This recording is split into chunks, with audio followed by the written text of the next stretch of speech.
Hai teman-teman yang berbahagia, berjumpa kembali dengan saya Dr. Andri, spesialis kedokteran jiwa dari Rumah Sakit Omni Alam Sutra Tangerang.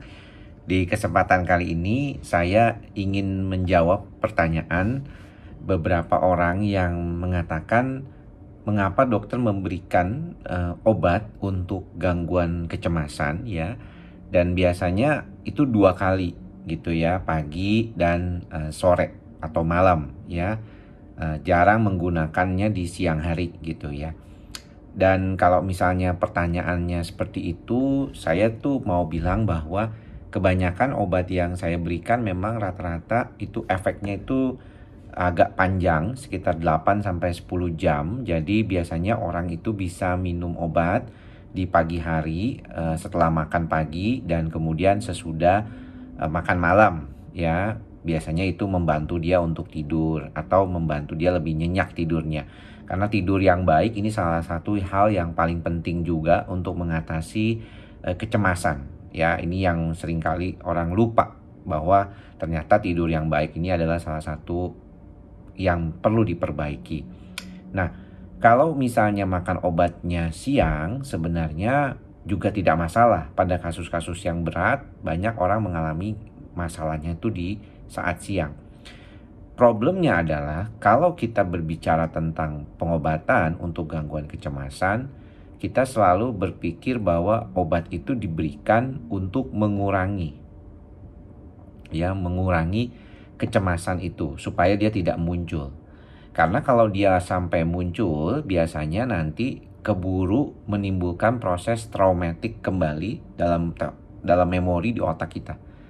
Jadi makanya kenapa dokter jiwa kebanyakan kalau mau kasih obat untuk gangguan cemas, biasanya dia rutin ya setiap hari 2 sampai 3 kali sehari, dan biasanya itu kita bicara bahwa obat ini bisa membantu orang itu agar dia tidak kembali gejalanya. Ya, ini penting nih. Nah, pada dasarnya pengobatan memang biasanya dikaitkan dengan proses dari kecemasan itu sendiri. Kita tahu nih kalau misalnya dibangun tidur, mungkin orang itu nggak bakalan terlalu cemas. Ya, biasanya ada beberapa pasien yang lebih dominan memberikan dirinya obat tuh di sekitar jam 10. Ya, jam 10 pagi. Karena apa? Karena semakin sore, dari siang ke sore itu biasanya makin cemas. Ya, makin cemas. Kenapa demikian? Tentunya ini karena aktivitas di sistem saraf pusat kita yang terlalu aktif, terus-terusan dipakai dari pagi sampai siang udah mulai lelah dan mulai timbul kecemasan. Ini menandakan bahwa sebenarnya kalau kita itu bisa mengendalikan pikiran dan perasaan kita, mungkin kita tuh nggak akan langsung cemas terus.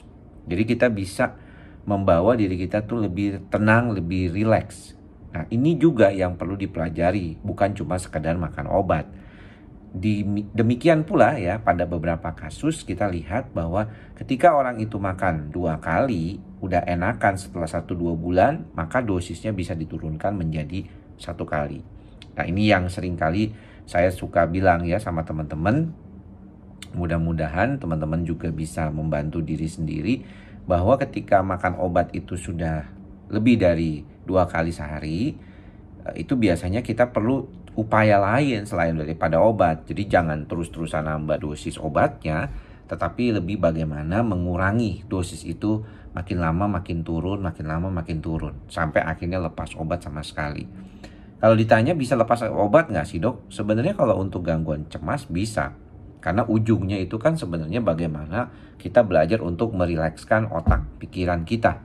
Ya, bagaimana supaya sistem saraf pusat amigdala kita tidak terlalu reaktif terhadap situasi-situasi yang mengganggu, sehingga menimbulkan situasi yang nggak baik di otaknya. Nah, ini yang mungkin perlu dipahami juga oleh teman-teman sekalian, bagaimana bisa mengelola pikiran dan perasaan itu menjadi jauh lebih baik ke depannya. Salah satu hal yang penting dalam proses terapi adalah kepatuhan berobat. Ya, jadi sebenarnya kalau misalnya yang sudah datang ke dokter jiwa pasti kepinginnya sembuhnya cepat ya. Tetapi kan kita tahu bahwa itu butuh proses. Karena orang tahu ya beberapa waktu berjalan sampai akhirnya tiba-tiba mengalami suatu perubahan di dalam otaknya. Tentunya ini bukan sesuatu yang singkat pastinya. ya dia mengalami gangguan cemas itu dia udah lama sebenarnya, cuman tiba-tiba baru kerasanya itu belakangan ini, misalnya 1-2 bulan belakangan ini dan makin memberat.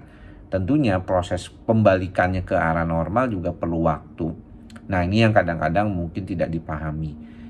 Artinya ketika diberikan pengobatan Anda harus makannya itu teratur dulu ya selama 1-2 bulan, baru udah lebih rileks, ditambah dengan cara-cara lain selain obat, baru mulai turunin pelan-pelan ya. Supaya apa? Supaya bisa masuk ke fase berikutnya, yaitu fase penurunan obat, dan tentunya tidak perlu balik lagi nantinya ke depannya kalau memang sudah membaik. Demikian apa yang bisa saya sampaikan berkaitan dengan pengobatan dan mengapa sih orang cemas itu seringkali datangnya gejalanya lebih ke siang sampai ke sore harinya sampai malam. Demikian apa yang bisa saya sampaikan. Sampai bertemu lagi di lain kesempatan. Semoga semua makhluk berbahagia. Salam ikhlas, sabar, dan sadar. Salam sehat jiwa. Bye-bye.